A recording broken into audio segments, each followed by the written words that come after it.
Hola amigos y bienvenidos. Gracias por asistir a este nuevo programa y hoy quiero traerles un tema muy importante y muy interesante. Es el método de manipulación mediática de las multitudes. Esto no es algo nuevo, lo escribió hace varios años atrás un tal Noam Chomsky, un americano de origen judío. Él era un filósofo, un lingüista, un estadista. Dicen que fue escritor, que fue historiador. El tipo era un sabio. Y él escribió una regla, los 10 puntos a seguir para la manipulación de la opinión pública y así poder manejar a las masas. Algo que los gobiernos actuales lo cumplen al pie de la letra. Y vamos con la primera.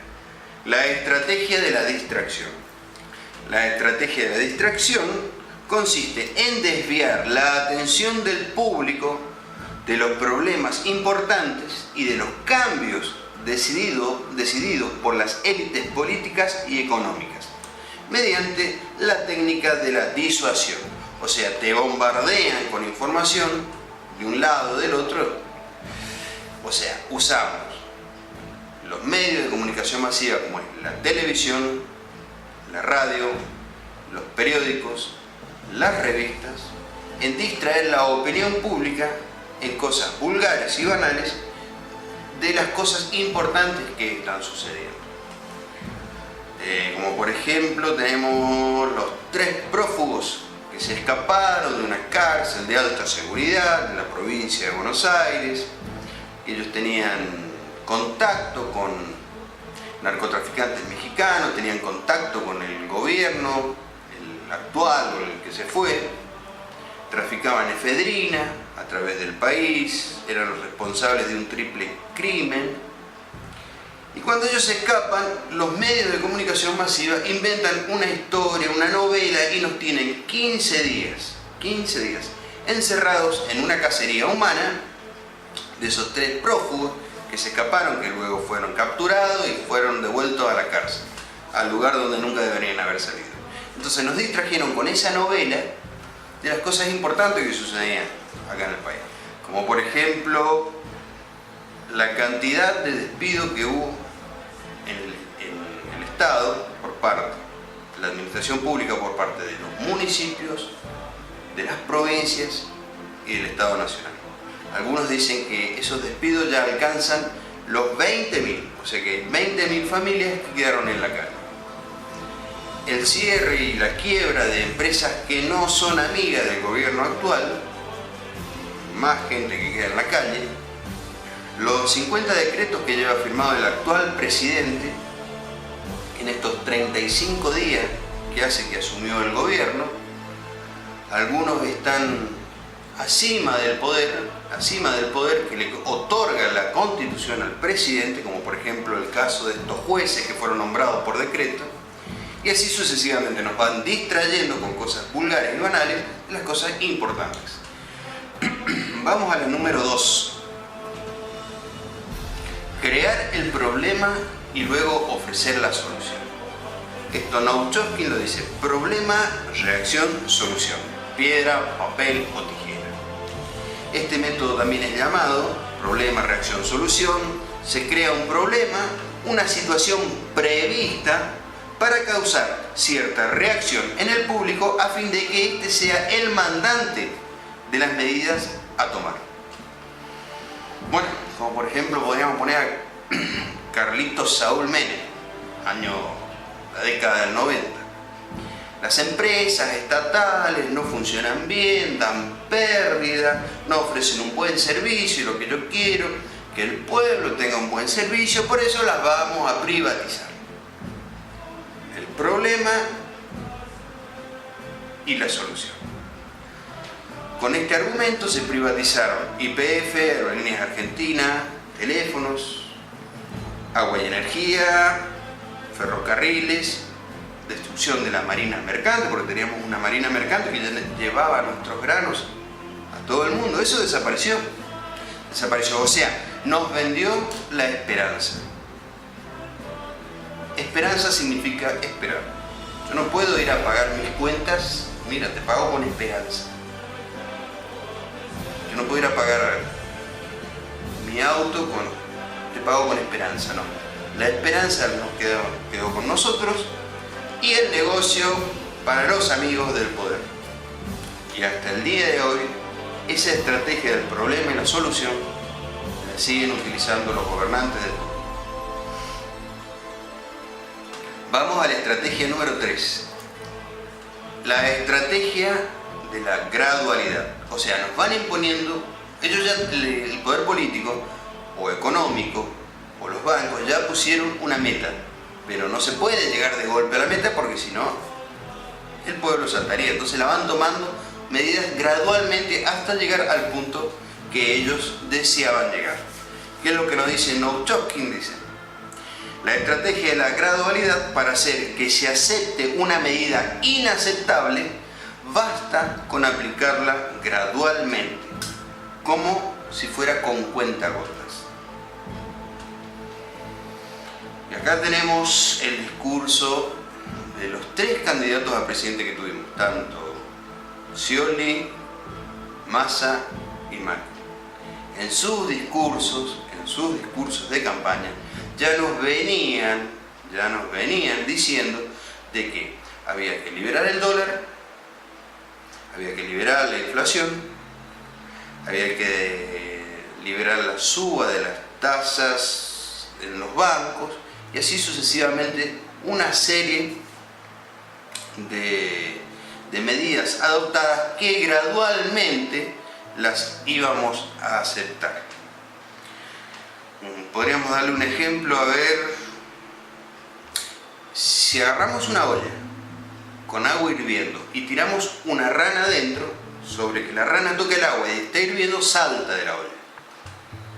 Pero si agarramos a la rana, la ponemos en una olla con agua fría y luego prendemos la hornalla y empezamos a subir la temperatura gradualmente, la rana se empieza a acostumbrar a la temperatura del agua y termina cocinándose.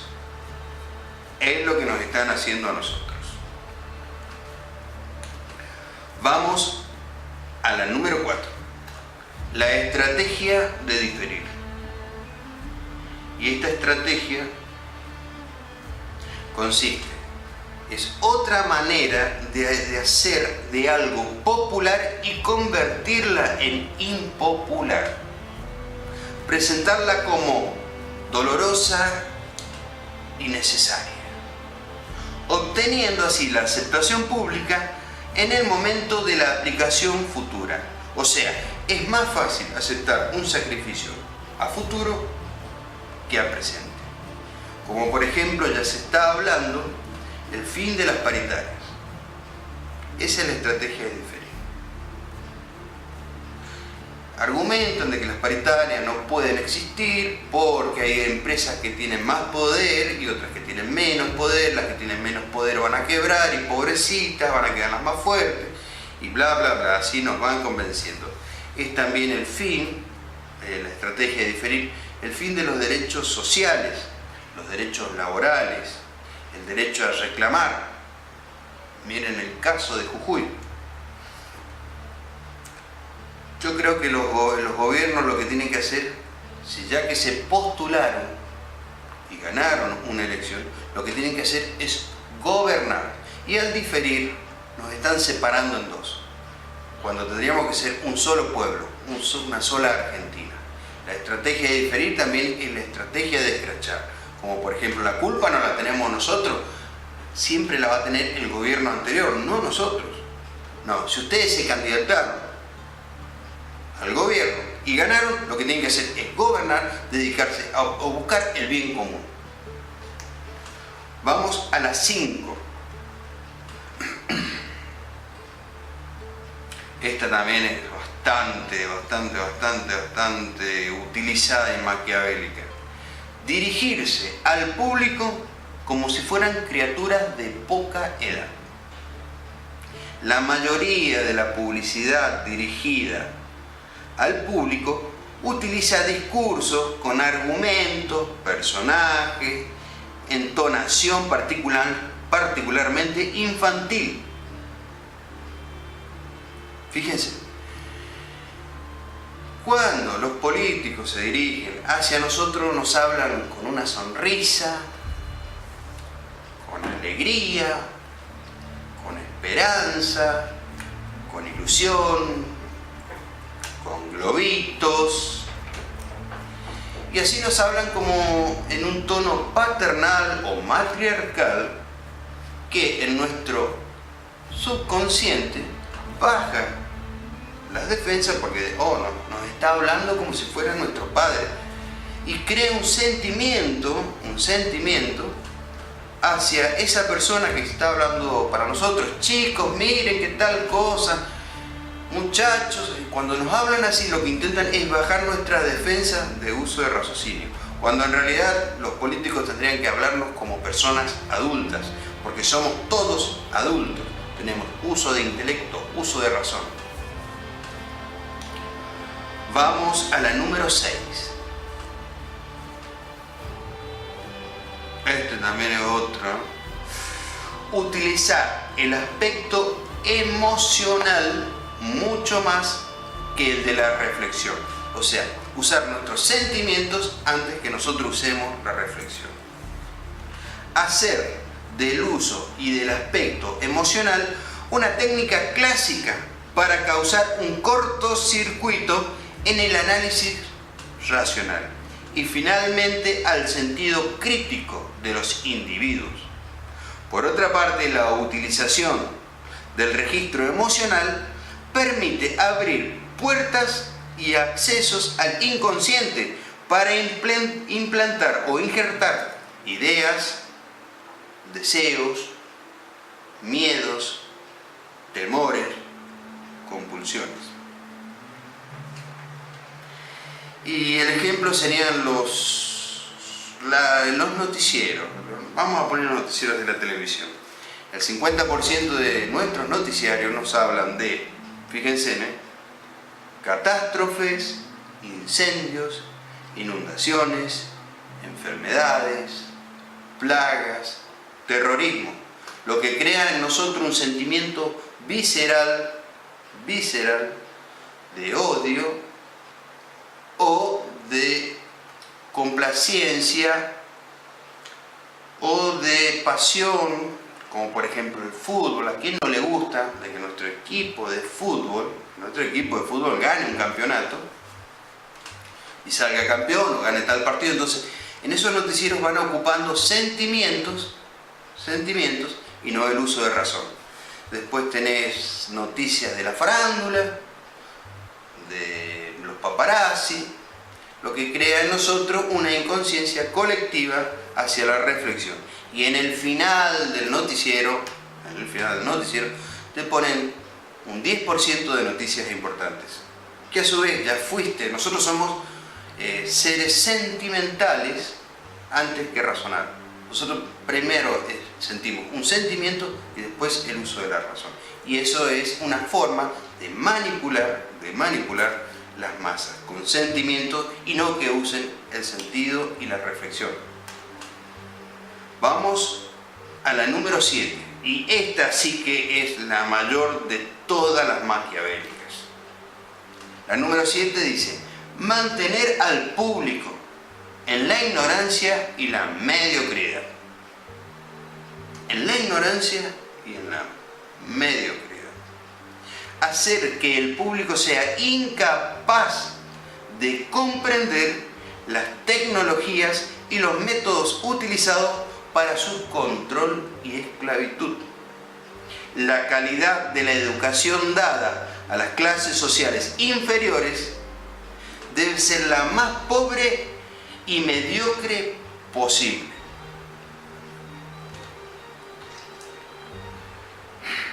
Tenemos el ejemplo de nuestro sistema de educación, el sistema de educación público. Primaria, secundaria, universidades y facultades públicas cada vez son más mediocres, es menor el nivel que van teniendo en el enseño de su estudio. O sea, cada vez tienen menor nivel de aprendizaje. Entonces así, el 80 el 80% de la población manda a sus hijos a escuelas públicas con un nivel bajo, porque ellos no quieren que salgan chicos intelectuales, que salgan chicos analíticos, que salgan chicos genios. Lo que ellos quieren es que salga gente mediocre, vulgar y mal instruida, porque es más fácil manejar una masa ignorante que una masa instruida. Si querés que tus hijos salgan con un nivel de estudio superior, tenés que mandarlos al sector privado. Y no todos estamos al alcance económico de poder mandar nuestros hijos a una primaria, secundaria, a una facultad o una universidad privada, donde le van a enseñar, donde van a aprender un nivel de instrucción más alto. Entonces mantienen al 80% en un nivel bajo y a un 20% en un nivel alto. Otro ejemplo que les puedo dar, supongamos que tenemos una vaca. ¿Qué queremos? Que esa vaca nos dé carne, cuero, leche y cría. Nosotros no queremos que la vaca sea inteligente y nos cuestione. Queremos que nuestra vaca nos dé carne, cuero, leche y cría. Lo mismo hacen con nosotros. Fíjense en lo que es la mediocridad, ¿no? Que todo lo que aprendimos en el colegio primario y secundario es de un nivel bajo. Y no le echo la culpa a los maestros, a los profesores, a los catedráticos. Le echo la culpa al sistema educativo. Por eso yo creo que el pueblo argentino tiene que recuperar los niveles que tenía anteriormente la escuela pública. Fíjense que anteriormente la escuela pública tenía un nivel de instrucción muy alto y nadie iba a las privadas. Entonces, como hay negocios, bajan el nivel de estudio de las escuelas públicas y levantan el de las privadas, creando así una masa de gente mal instruida. Hay que recuperar el colegio público, porque el futuro del país, el 80% de los alumnos del país van a las escuelas públicas. Vamos a la número 8 y seguimos con la ignorancia, ¿no? Estimular al público a ser complaciente con la mediocridad. Promover al público a creer que es moda el hecho de ser estúpido, vulgar e inculto, mediocres y mediáticos.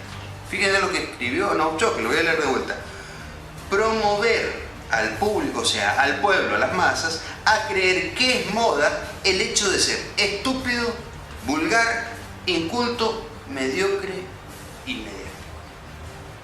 Y ahí entran nuevamente los medios de comunicación masiva.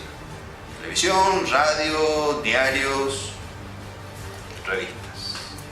Ejemplos a utilizar: esos programas que no tienen ningún tipo de contenido cultural, programas mediocres y vulgares, como por ejemplo nos ponen a ciertas vedettes bailando semidesnudas y nosotros perdemos 2 horas como estúpidos viendo a esas mujeres. Otro, el caso de encierran a 15 o 20 chicos jóvenes en una casa, la llenan de cámaras, chicos que tienen algún tipo de síntoma de psicópata o que quieren ser vulgares y mediocres, cortando el camino del éxito, en realidad de las virtudes que puedan llegar a tener. Entonces los encierran dentro de esa casa, inventan la historia y nosotros nos entretenemos con eso. Otro es los programas de paparazzi, donde nos cuentan la historia de tal vedette con tal actor y tal actriz que se fue de vacaciones, que se peleó, que se divorció, que le engañó, patatín, patatán, y ahí nos van distrayendo. Otra es el fútbol. Fíjense, nos ponen los equipos de fútbol: fútbol de España, fútbol europeo, inglés, fútbol francés, brasileño, el fútbol nacional, y nos van entreteniendo y nos van haciendo vulgares y mediocres. No es que esté en contra del fútbol, pero es una manera de sacar la atención de las cosas importantes y llevarlas. Fíjense que cuando... Les voy a dar un ejemplo. final del Mundial 1978. Toda la Argentina estaba prendida en Argentina-Holanda, pero muy pocos sabían lo que pasaba a pocas cuadras atrás, en la localidad de Núñez, en la Escuela de Mecánica de la Armada. La número 9. Reforzar la autoculpabilidad.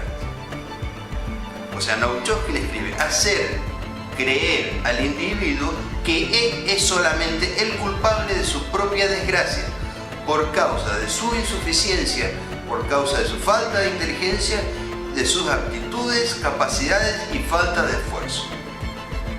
O sea, hacernos creer a nosotros que nosotros somos los culpables, que nosotros seamos los culpables de los problemas que hay en el país.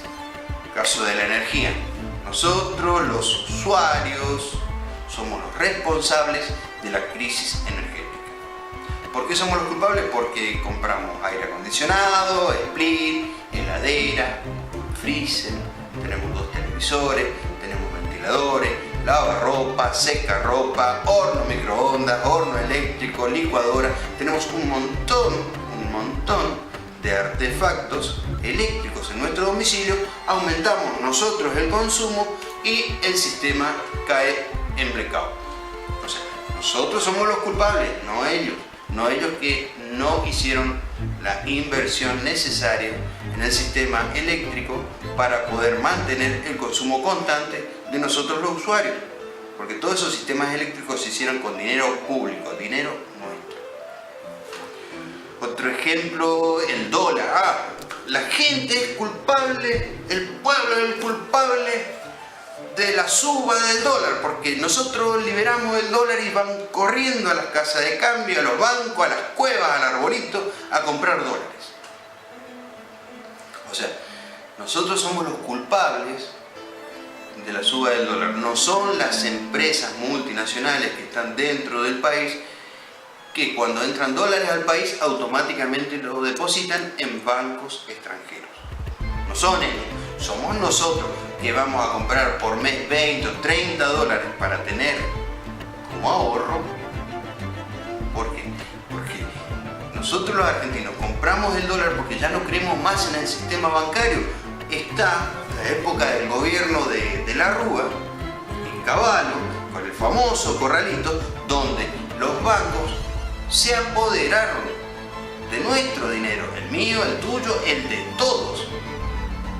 Como que algo que es de ellos, se apoderaron, y nosotros nos quedó como experiencia que no hay que confiar en los bancos, no hay que guardar dinero en el banco, hay que agarrar, comprar dólares. Por eso que nosotros los argentinos compramos dólares, porque no creemos más en el sistema bancario, y la experiencia la tuvimos en el año 2000, cuando los bancos hicieron el corralito y no dejaron que los verdaderos dueños de ese dinero depositado en los bancos lo retiren. Vamos a la número 10. La número 10 dice, y ojo que esto parece de ciencia ficción, pero es realidad: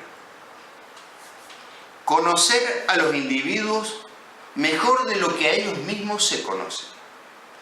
Y escribe: en el transcurso de los últimos 50 años, los avances acelerados de la ciencia han generado una creciente brecha entre el conocimiento del público y aquellos poseídos y utilizados por las élites dominantes, gracias a la publicación de sus biografías.